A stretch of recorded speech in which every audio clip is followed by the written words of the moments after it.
Pera na, nagmistulang kahoy pa. Iyan ang nangyari sa libu-libong pisong ipon ng isang working student matapos atakihin ng anay ang kanyang alkansya.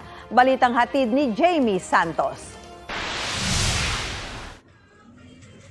Paghirapan tapos walang nangyari. Kinain lang ng anay.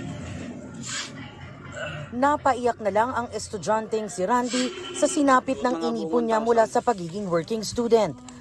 Wala na natira, buo-buo na siya Aabot sa 20,000 pesos ang naitago niya sa alkansyang gawa sa karton at binalutan ng plastik. Mahigit kalahati ang kinain ng anay, katumbas ng 14,000 pesos. Natutulala po ako that time, parang nagbablank po ako.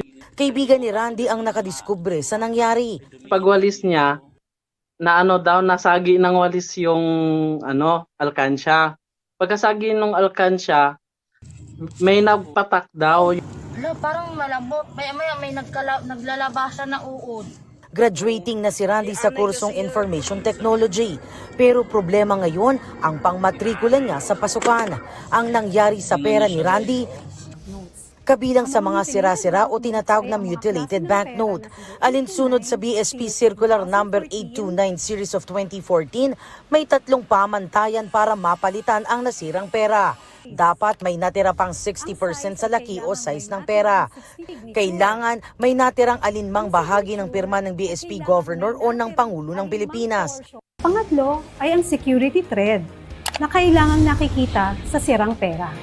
Maliban na lang kung nawala o nasira ang security thread dahil sa sunog, kemikal, pagkakabasa, anay, daga o katulad ng peste. Kailangang dalhin ang sirang pera sa otorisadong bangko. Ang bangko ang magdadala nito sa BSP para masuri.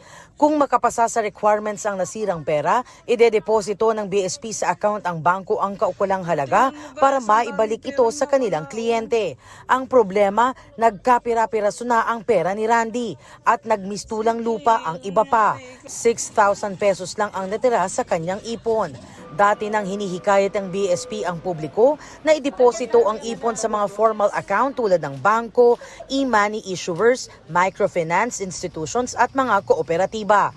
Regulated daw ang mga ito ng BSP at iba pang ahensya, kaya mas mapapangalagaan ang pera kaysa ipunin sa bahay. Jamie Santos, nagbabalita para sa GMA Integrated News. Mga kapuso, para sa mga maiinit na balita, mag-subscribe sa GMA Integrated News sa YouTube. Sa mga kapuso abroad, subaybayan niyo po kami sa GMA Pinoy TV at sa www.gmanews.tv.